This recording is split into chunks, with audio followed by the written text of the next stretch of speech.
Funding for the Maddy Report is made possible by grants from the California Emerging Technology Fund, leaders in the quest for digital equity. The James Irvine Foundation, committed to a California where all low-income workers have the power to advance economically. Fresno State Associated Students, Inc., students serving students. BNSF Railway, moving our economy for 160 years. And The Wonderful Company. The Maddy Report is also made possible thanks to contributions from Harris Ranch Inn and Restaurant and E&J Gallo Winery. From the Maddy Institute, the Public Policy Institute for the Valley's 4 public universities, this is the Maddy Report with Executive Director of the Maddy Institute, Mark Keppler. Welcome. California's San Joaquin Valley is home to jobs in agriculture, food processing, manufacturing, logistics, medical and healthcare, and energy. Why is it then that the valley has historically been plagued by high levels of poverty and unemployment? And why is it that the average per capita income of valley residents is only 2/3 that of the typical California resident?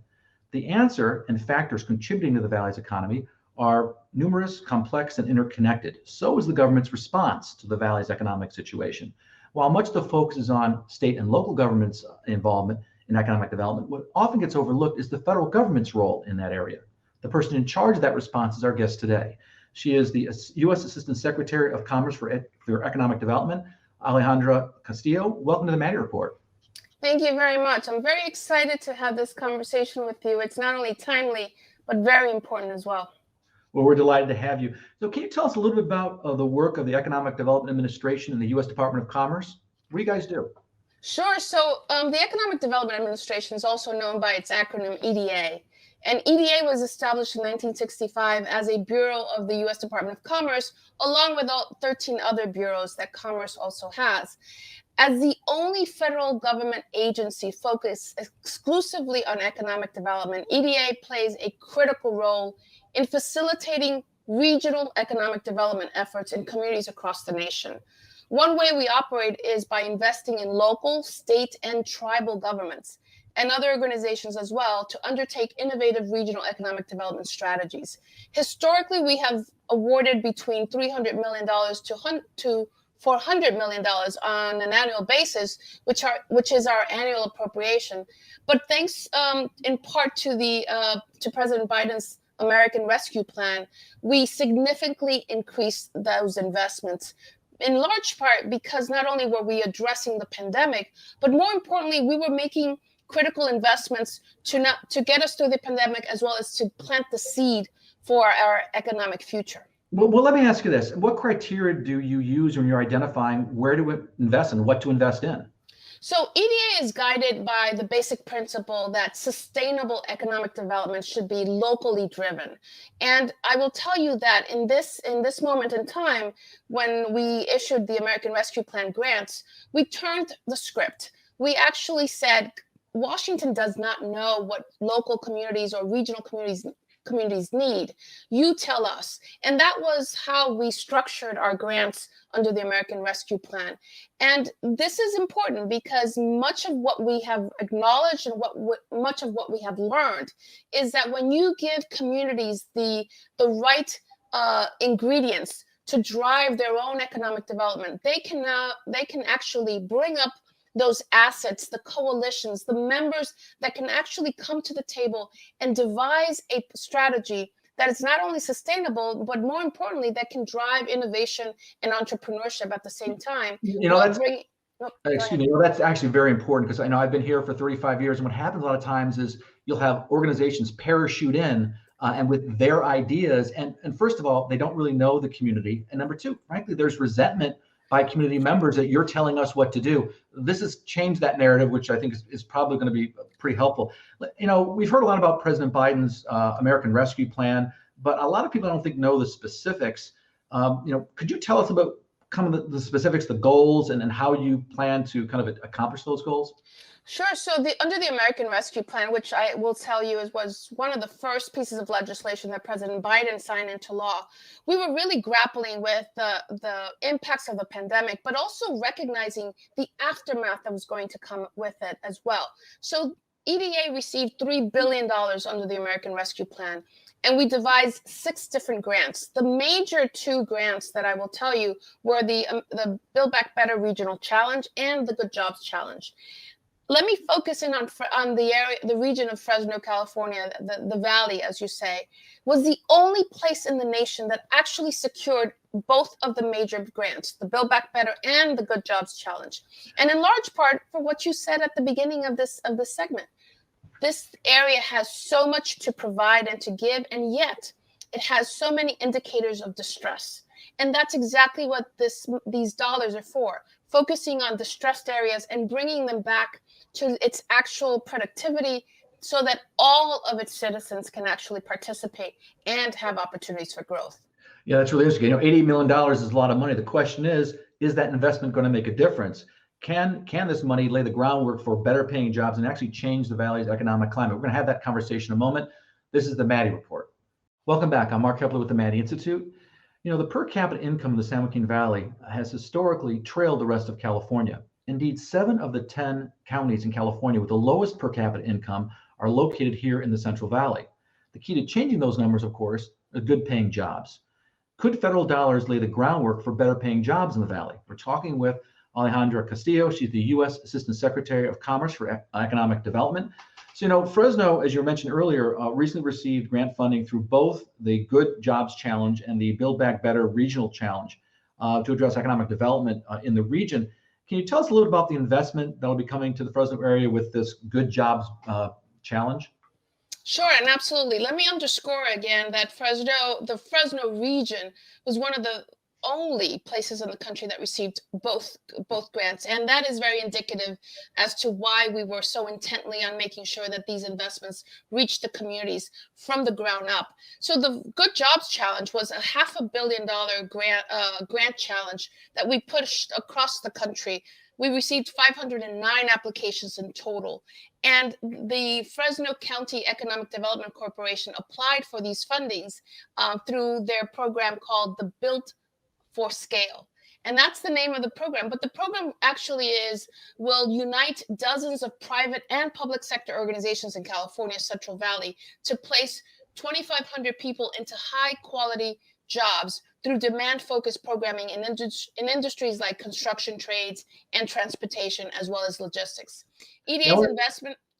I'm sorry. I wanted to kind of get into more of the details. Sure. In fact, I know the head of the Fresno EDC, Leanne Eager. She's a very aggressive, almost disciple for Fresno County in economic development. But I'm wondering, how is this going to result in better paying jobs for Fresno County and the San Joaquin Valley? And how much per year, how many years is this going to be in place for?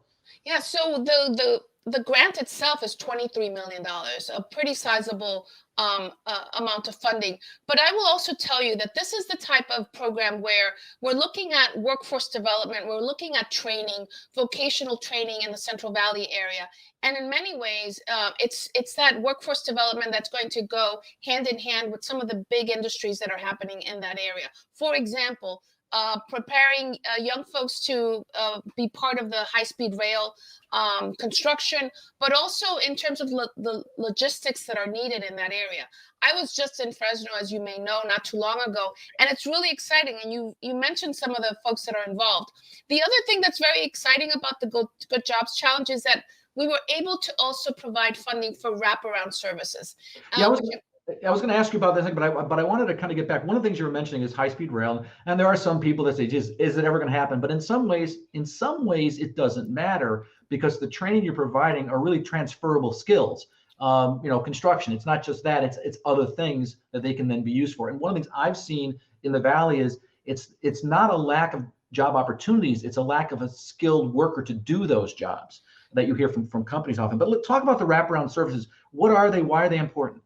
Sure. So wraparound services can mean anything from childcare, transportation, opportunities to actually pay individuals as they go through the training. There are lots of different ways that these wraparound services are going to come to bear. But if I may, I want to go back to something you said. Let's not forget the bipartisan infrastructure law, which is also going to unleash a number of construction jobs across the country. This is exactly why not only are we investing in the Fresno regional area, but also making sure that the workforce, as you well pointed out, these are skills that are transferable. So this is the type of initiative that is not just leveraging a particular region, but that's going to create the workforce that's going to serve the nation as a whole. Yeah, the reality is you can only afford to pay someone higher wages if they have the skills to make it a good return on investment. And so training folks leads to better jobs. It's kind of a simple formula. But one of the things you mentioned in your which I've seen you report in the past is this focus on equity on your investment priorities for the EDA. And everybody agrees we should be fair. But the question is, what does that mean in the context of economic development? Sure. So we made equity one of our first investment priorities. And if you can go to our website and look at the 7 different investment priorities that drive EDA funding. Why is equity important? Because we wanted to make sure that, one, when we look at this, we are looking at distressed communities. We're looking at communities, underserved communities. We're looking at communities where there may be a high proportion of women, communities that are rural, coal communities, indigenous communities. So for us, this concept of equity is much broader than just investing in communities of color. It also is those communities that have been left behind. Either they've been left behind because the industry base has changed, they've been left behind because of the geography, and that is where fairness comes to play, especially after the pandemic, where we saw those areas that was most hit were communities that were underserved. Yeah, and that includes, I think important to underscore, it includes rural communities. But you know what? That's only the half of it, literally. That they say, what do they say sometimes? Wait, there's more. The Valley is actually also going to get a Build Back Better Regional Challenge grant from the federal government. Up next, we're going to take a look at that local grant and what that means for the Valley.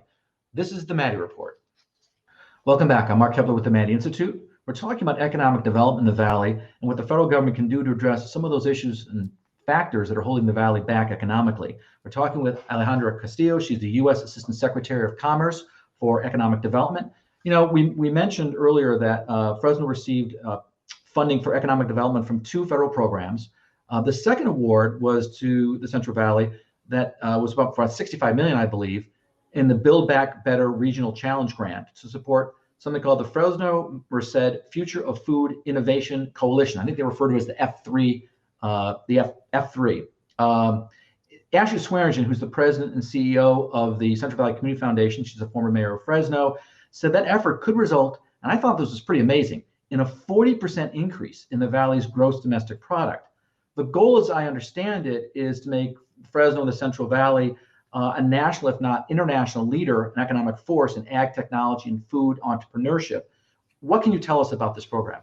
Well, let me tell you, first of all, the Build Back Better Regional Challenge was a $1 billion challenge. It was a challenge that we put out to the nation as a whole and received 529 applications. It was a very competitive, and at the end of the day, we funded 21 projects, among them the F3.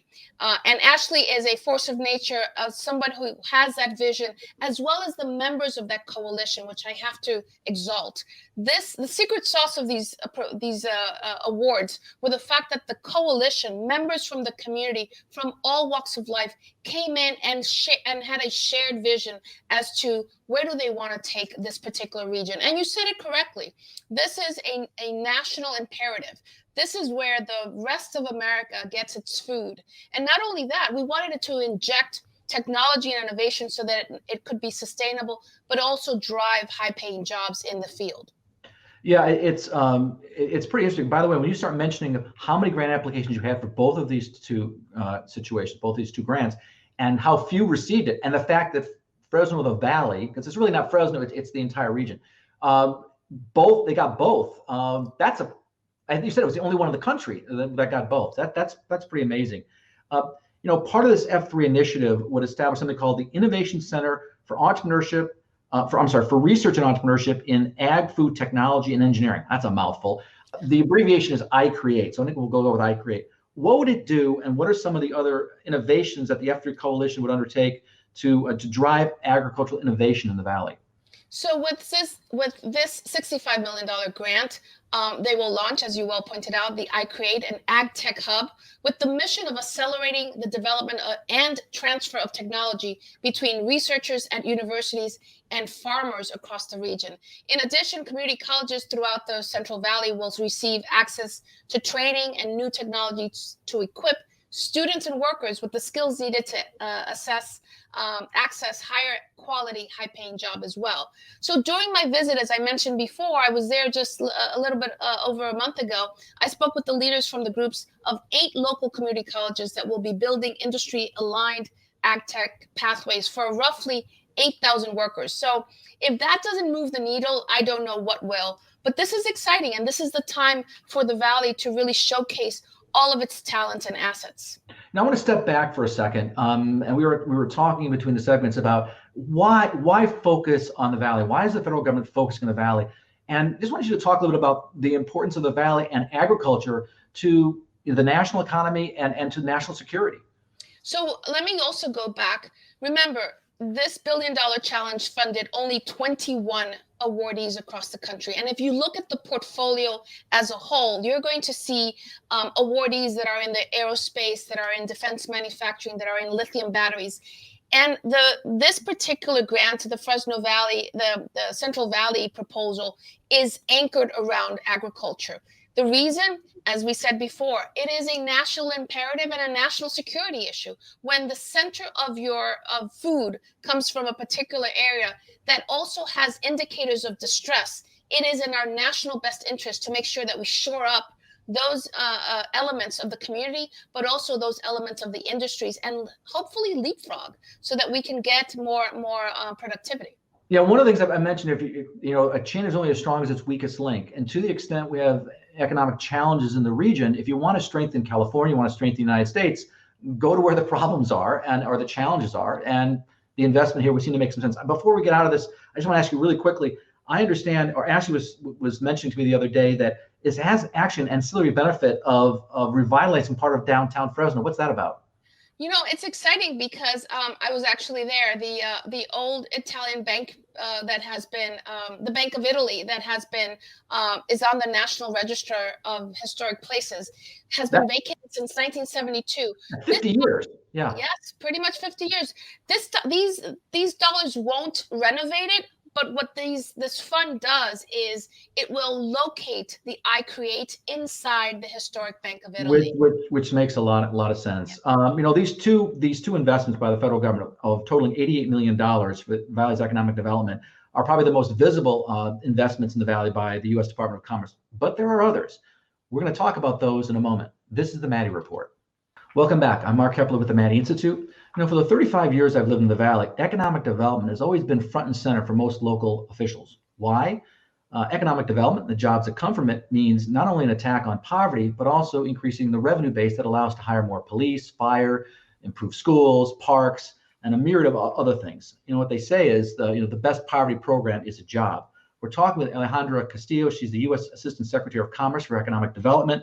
About what the federal government is doing in the Valley to help in that regard. I was wondering how the EDA actually works.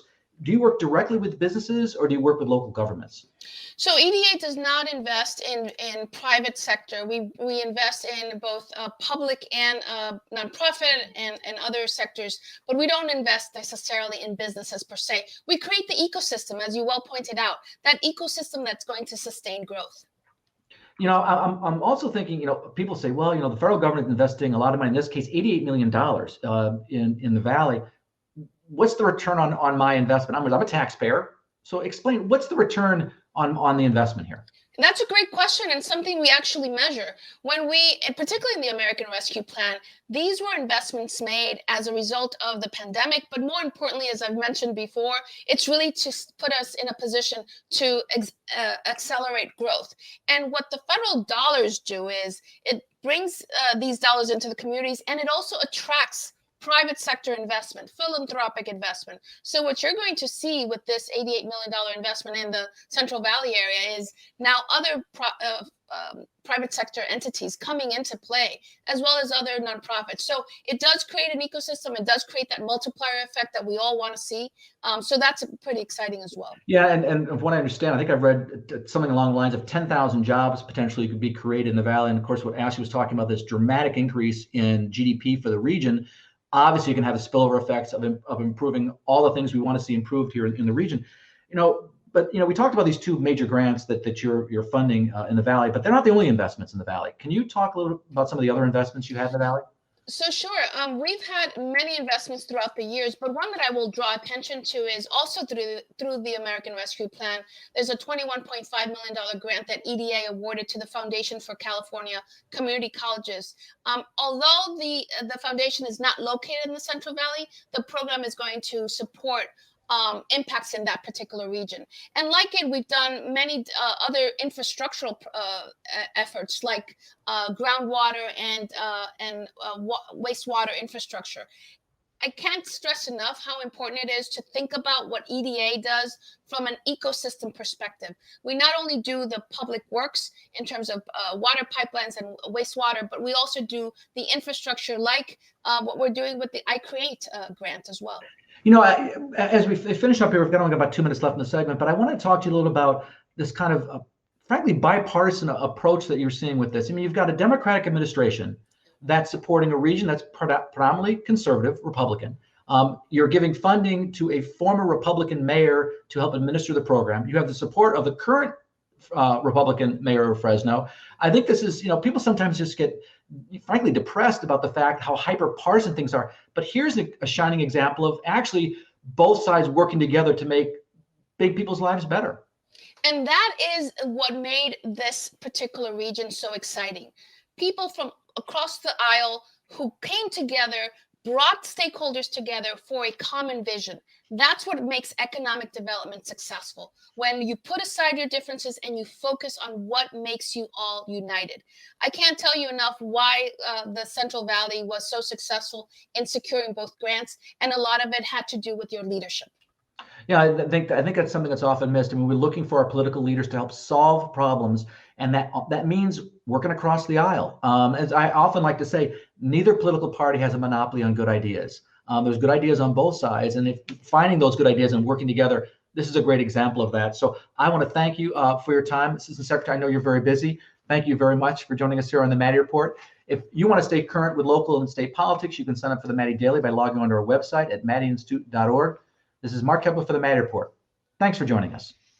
The views expressed in the Maddy Report are those of the individuals participating in the program and do not necessarily reflect the views of the Maddy Institute. If you'd like to share your thoughts about today's episode of the Maddy Report, please visit our website at maddyinstitute.org.